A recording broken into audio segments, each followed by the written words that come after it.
നമസ്കാരം. സമരാഗ്നി സമാപിക്കുമ്പോൾ അങ്ങ് തിരുവനന്തപുരത്ത് എത്തുമ്പോൾ പിണറായി വിജയൻ ഞെട്ടും എന്ന് സതീശനും സുധാകരനും ഒക്കെ പറഞ്ഞത് വളരെ കറക്റ്റാണ്. പിണറായി വിജയൻ മാത്രമല്ല, കേരളത്തിലെ ജനങ്ങളും ഞെട്ടി, കോൺഗ്രസും ഞെട്ടി. അമ്മാതിരി സമാപനമായിരുന്നില്ലേ? അതായത് ഈ പരിപാടി തുടങ്ങിയപ്പോൾ മുതൽ ഗോവിന്ദൻ മാഷ് അടക്കമുള്ളവർ പറയുന്നതാണ്, ഇത് ചുമ്മാ നടത്തുന്ന പരിപാടിയാണ്, ഒരു പിന്തുണയില്ല, ഒഴിഞ്ഞ കസേരകൾ മാത്രമാണെന്ന്. ഇപ്പൊ മൈക്കിന് മുമ്പിൽ നിന്ന് ഈ സുധാകരൻ തന്നെ, ഇത് KPCC പ്രസിഡന്റ് കെ സുധാകരൻ തന്നെ അത് തുറന്ന് സമ്മതിച്ചിട്ടുണ്ട്. അണ്ണം പറയാണ്, നമ്മൾ ലക്ഷങ്ങൾ മുടക്കി ഇങ്ങനെയുള്ള സമ്മേളനങ്ങൾ നടത്തും, എന്നിട്ടോ അവസാനം രണ്ടുപേര് പ്രസംഗിച്ച് കഴിയുമ്പോഴത്തേക്കും കസേരയൊക്കെ കാലിയാവുന്നു. ഇത് തന്നെയല്ലേ നമ്മൾ നേരത്തെ പറഞ്ഞത്? അതായത് ചാലക്കുടിയിൽ നടത്തിയ വാർത്താ സമ്മേളനത്തിൽ എന്താണ് ഈ സതീശൻ തട്ടിവിട്ടത്? മറൈൻ ഡ്രൈവിൽ 10,000-കണക്കിന് ആളുകൾ നിരന്നുവെന്നാണ് പറഞ്ഞത്. അവിടെ ഒഴിഞ്ഞ കസേരകൾ മാത്രമേ ഉള്ളൂ എന്ന് പലരും പറഞ്ഞപ്പോൾ അല്ലെന്നേ, അവിടെ 10,000-കണക്കിന് ആളുകൾ വന്നു എന്നാണ് പറഞ്ഞത്. അപ്പൊ അങ്ങനെയുണ്ട്. സമാപന ചടങ്ങിൽ പോലും ഒഴിഞ്ഞ കസേരകൾ മാത്രം. സമാപന ചടങ്ങിൽ പോലും പ്രവർത്തകർ എത്താതായതോടെ, ഒഴിഞ്ഞ കസേരകൾ മാത്രമായതോടെ KPCC പ്രസിഡന്റ് അങ്ങ് നിന്നിരുന്ന് അങ്ങ് അടിക്കുകയാണ്. അങ്ങ് സത്യം തുറന്നു പറയുകയാണ്. സമരാഗ്നി 8 നിലയിൽ പൊട്ടിയെന്ന് പറയാതെ പറയുകയാണ് നമ്മുടെ കെ സുധാകരൻ. എന്തായാലും ആ വീഡിയോ ഒന്ന് നമുക്ക് കാണാം. പ്രസംഗത്തിന് ഞാനില്ല, കളം കാലിയായി. എനിക്ക് നിങ്ങളോടൊരു അപേക്ഷയുണ്ട്. നമ്മൾ വലിയ കെട്ടിഘോഷിച്ചിട്ട് വലിയ സമ്മേളനങ്ങൾ നടത്തും. ആ സമ്മേളനങ്ങളിൽ രണ്ടാൾ പ്രസംഗിച്ച് കഴിയുമ്പോഴത്തേക്ക് ആള് പോകാൻ തുടങ്ങും. നേരത്തെ ഈ കസേരയെല്ലാം കാലിയാ. എന്തിനാ ഇത്രയും വലിയൊരു പൊതുയോഗം, ഇത്ര വലിയ ലക്ഷക്കണക്കിന് ഉറുപ്പിക ചെലവഴിച്ചിട്ട് ഒരു പൊതുയോഗം സംഘടിപ്പിച്ചിട്ട് അത് കേൾക്കാൻ നിങ്ങൾക്ക് മനസ്സില്ലെങ്കിൽ പിന്നെ എന്തിന് നിങ്ങൾ വരുന്നു? ഇതൊരു പാർട്ടിയല്ലേ, ഇതിനു വേണ്ടി ഒരുപാട് ത്യാഗം സഹിച്ചിട്ടല്ലേ ഞങ്ങൾ ഇതൊക്കെ നടത്തിയിരിക്കുന്നത്. സമരാഗ്നി എന്ന് പറയുന്ന ഈ ജാഥ കേരളത്തിന്റെ രാഷ്ട്രീയ ചരിത്രത്തിൽ ആദ്യത്തേതാണെന്ന് ഓർമ്മ വേണം. അതിന് അതിൻ്റെതായ രാഷ്ട്രീയ പ്രാധാന്യമുണ്ട്, അതിന് അതിൻ്റെതായ രാഷ്ട്രീയ ഇമ്പാക്റ്റ് ഉണ്ട്, അതിന് അതിൻ്റെതായ രാഷ്ട്രീയ ഗുണമുണ്ട്, അതിന് അതിൻ്റെതായ രാഷ്ട്രീയ സാഹചര്യമുണ്ട്. ഇതെല്ലാം കണ്ട് മനസ്സിലായിട്ടും ഇവിടെ ഇത്തിരി നേരം ഇരുന്ന് ഇതൊന്ന് കേട്ടാൽ ഈ ഭൂമിയിൽ എന്തെങ്കിലും സംഭവിക്കുമോ? ഇറങ്ങി അങ്ങനെ അങ്ങ് പോയതാണ്. നിങ്ങളെങ്കിലും ഒരു മേലിൽ ഇങ്ങനെ എന്തെങ്കിലും പരിപാടിക്ക് പോയാൽ, ഇപ്പോൾ പോയാറു പോയി, അവർ കേൾക്കുന്നില്ലല്ലോ ഞാൻ പറയുന്നത്. നിങ്ങളോട് ഞാൻ പറയുന്നു, അവരെ വെച്ച് അവരെ കാട്ടി നിങ്ങളെങ്കിലും മേലിൽ ഇനി ഇതുപോലെ സമ്മേളനത്തിന് പോയാൽ പ്രസംഗം അവസാനിക്കുന്നത് വരെ നിങ്ങൾ പോകരുത്, ഇവിടെ ഇരിക്കണം എന്ന് ഞാൻ സ്നേഹപുരസരം എൻ്റെ പ്രവർത്തകരോട് ഞാൻ ആവശ്യപ്പെടുകയാണ്. കേട്ടല്ലോ, ഇതിൽ ഇനി ആർക്കും എതിർപ്പൊന്നുമില്ലല്ലോ. അതായത് സമരാഗ്നിയും ഈ വിചാരണ സദസ് പോലെ 8 നിലയിൽ പൊട്ടിയൊരു പരിപാടിയാണെന്നും നവകേരള സദസ് പോലെ അങ്ങ് എല്ലാ ജനങ്ങളിലേക്ക് ഇറങ്ങിച്ചെല്ലാൻ കഴിഞ്ഞില്ലെന്നും സക്സസ് ആയില്ല എന്നും KPCC പ്രസിഡന്റ് കെ സുധാകരൻ തന്നെ അങ്ങ് തുറന്ന് സമ്മതിച്ചിട്ടുണ്ട്. ഫേസ്ബുക്കിൽ ഈ പരിപാടി ലൈവ് പോവുകയായിരുന്നു എന്ന് പോലും ചങ്ങാതി മനസ്സിലാക്കിയിട്ടില്ല. ഇപ്പം ഇനിയിപ്പോൾ അത് ലൈവ് പോവുകയായിരുന്നു എന്ന് മനസ്സിലാക്കിയാലും സുധാകരൻ ഇങ്ങനെ പറയും കേട്ടോ, മൈക്കൊക്കെ ഓണാക്കി പ്രതിപക്ഷ നേതാവിനെ എവിടെ പോയളാ മോനെ എന്ന് വിളിക്കാൻ പോലും മടിയില്ലാത്ത ഒരാളാണ് നമ്മുടെ കെ സുധാകരൻ എന്ന് എല്ലാവർക്കും അറിയാൻ പറ്റും. അപ്പോൾ സത്യമൊക്കെ നാട്ടുകാർ മുഴുവൻ അറിഞ്ഞു എന്ന് മനസ്സിലാക്കിയപ്പോൾ പിടിയിൽ നിന്ന് കയറി സതീശൻ ഈ സത്യം പുറത്തായതോടെ ന്യായീകരിക്കാൻ വേണ്ടി, ഇതിനെ വെളുപ്പിക്കാൻ വേണ്ടി ചെറിയൊരു ഗീർവാണം അടിക്കുകയാണ്. അതുകൂടി നമുക്കൊന്ന് കാണാം. നമ്മുടെ വളരെ വൈകി പ്രസിഡന്റിന് ഒരു വിഷമം വന്നു പെട്ടെന്ന് പോയപ്പോൾ. പക്ഷേ പ്രസിഡന്റ് 3 മണിക്ക് കൊടും ചൂടിൽ വന്ന പാവപ്പെട്ട പ്രവർത്തകരാണ് ഇവിടെയുള്ളത്. പിന്നെ കോൺഗ്രസിനൊരു വലിയ ഗാലക്സി ഓഫ് ലീഡർഷിപ്പ് ഉണ്ട്. ഇന്നൊരു സമാപനമായപ്പോൾ എല്ലാവരും ഈ ജാഥയുടെ സമാപനത്തെ അനുഗ്രഹിക്കാൻ വന്നു.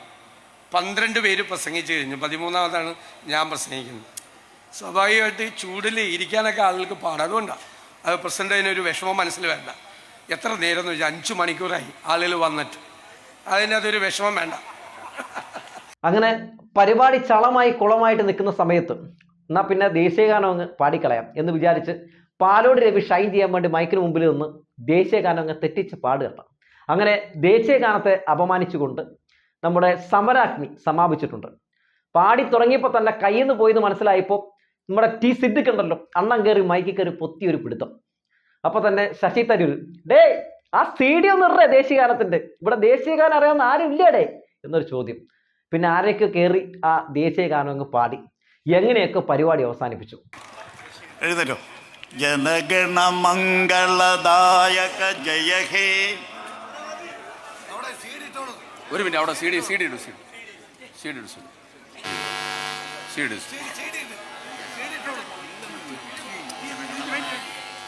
സമരാഗ്നിയെ മൊത്തത്തിൽ വിശകലനം ചെയ്തു നോക്കിയാൽ കോട്ടമല്ലാതെ നേട്ടമൊന്നും ഈ സമരാഗ്നിക്ക് അവകാശപ്പെടാൻ കഴിഞ്ഞിട്ടില്ല.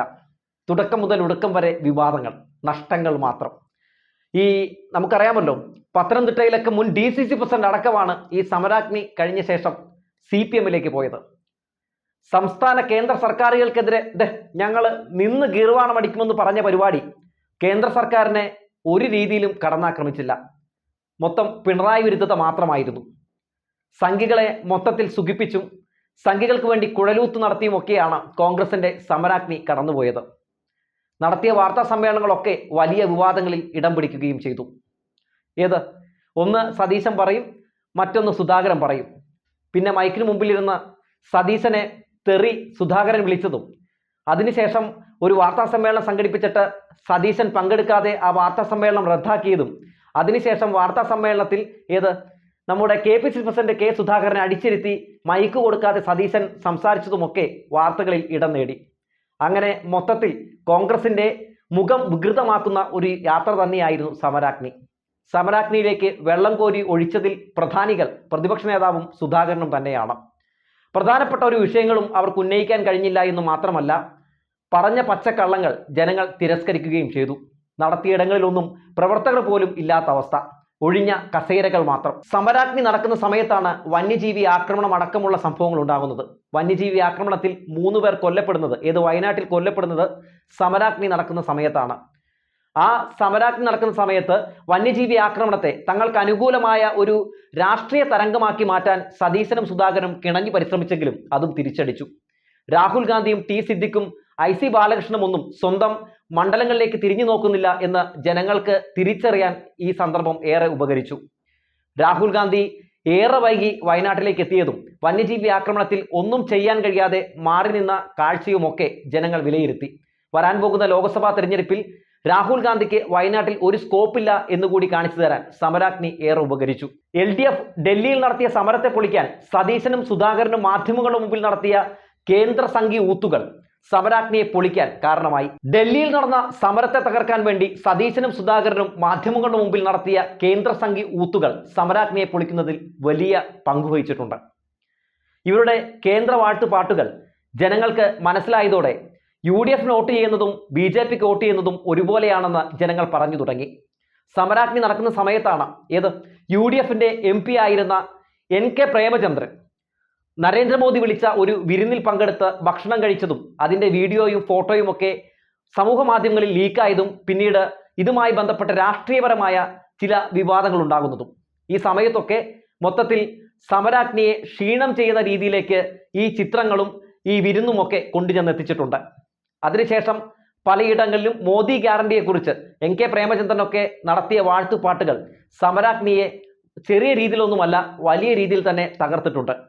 അതിന്റെ അടിസ്ഥാനത്തിൽ കേന്ദ്ര ഗവൺമെന്റ് റെയിൽവേ മന്ത്രാലയം പദ്ധതി ഏറ്റെടുക്കാൻ തീരുമാനിച്ചു. അത് ഉദ്ഘാടനത്തിന്റെ പട്ടികയിലേക്ക് ഉൾപ്പെടുത്തി കഴിഞ്ഞാൽ ഒരു കാര്യം എനിക്ക് ഉറപ്പുണ്ട്, പ്രധാനമന്ത്രി ഉദ്ഘാടനം ചെയ്യുന്ന പദ്ധതികളുടെ നിർവഹണം പൂർത്തീകരണം മാസത്തിൽ എല്ലാ മാസവും പ്രധാനമന്ത്രിയുടെ ഓഫീസ് കൃത്യമായി മോണിറ്റർ ചെയ്യുന്നുണ്ട്, കൃത്യമായി അത് റിവ്യൂ ചെയ്യുന്നുണ്ട്. അപ്പൊ സ്വാഭാവികമായും ഈ പദ്ധതി തീർച്ചയായും നടക്കുമെന്ന കാര്യത്തിൽ എനിക്ക് അശേഷം സംശയമില്ല. കാരണം അതിന്റെ റിവ്യൂ ഞാൻ ഉദ്യോഗസ്ഥരുമായി സംസാരിച്ചു. ഞാൻ പറഞ്ഞു ഈ ഒരു പ്രാരംഭ ഘട്ടത്തിൽ ഇതിന്റെ ഉദ്ഘാടനം ചെയ്യണമോ എന്ന് ചോദിച്ചപ്പോ ഉദ്യോഗസ്ഥർ എന്നോട് പറഞ്ഞത്, സാർ എന്ത് പറയുന്നു, അദ്ദേഹത്തിന് ഉദ്ഘാടനം ചെയ്തിട്ടുള്ള പ്രോജക്റ്റുകൾ കൃത്യമായി വിശദമായിട്ടുള്ള ഓരോ മാസവും അതിന്റെ റിവ്യൂ നടക്കും, മോണിറ്ററിംഗ് നടക്കും. സാങ്കേതിക തടസ്സങ്ങൾ ഏതെങ്കിലും ഉണ്ടെങ്കിൽ കേന്ദ്ര ഗവൺമെന്റ് തന്നെ സംസ്ഥാന ഗവൺമെന്റുമായി ബന്ധപ്പെട്ടുകൊണ്ട് പരിഹരിക്കും.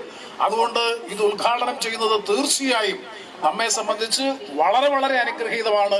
അത് ബഹുമാനപ്പെട്ട പ്രധാനമന്ത്രി തന്നെ ഉദ്ഘാടനം ചെയ്യുന്നു എന്നുള്ളത് കൊണ്ട് തന്നെ ഇതിന്റെ പ്രാധാന്യം, ഇതിന്റെ ഗൗരവം വർദ്ധിക്കുന്നു.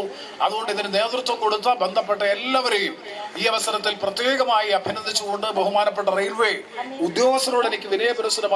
ഒറ്റ വാക്കിൽ പറയുകയാണെങ്കിൽ സതീശനും സുധാകരനും കൂടി നടത്തിയ സമരാഗ്നിയും K സുരേന്ദ്രൻ നടത്തിയ കേരള പദയാത്രയും തമ്മിൽ ഒരു മാറ്റവുമില്ല.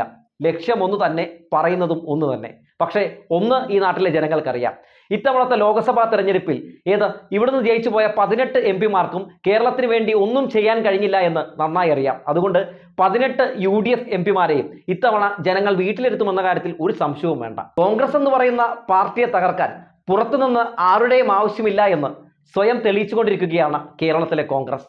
തമ്മിത്തല്ലിയും അങ്ങോട്ടും ഇങ്ങോട്ടും കടിപിടി കൂടിയും സതീശൻ വിളി നടത്തിയുമൊക്കെ സുധാകരനും സതീശനും ആറാടുകയാണ്. ആറാട്ട് മുഴുവൻ കഴിയുമ്പോൾ കോൺഗ്രസ് കേരളത്തിൽ ഉണ്ടാകുമോ എന്ന് കണ്ടറിയണം എന്ന് പറഞ്ഞു വെച്ചുകൊണ്ട് നിർത്തുകയാണ്.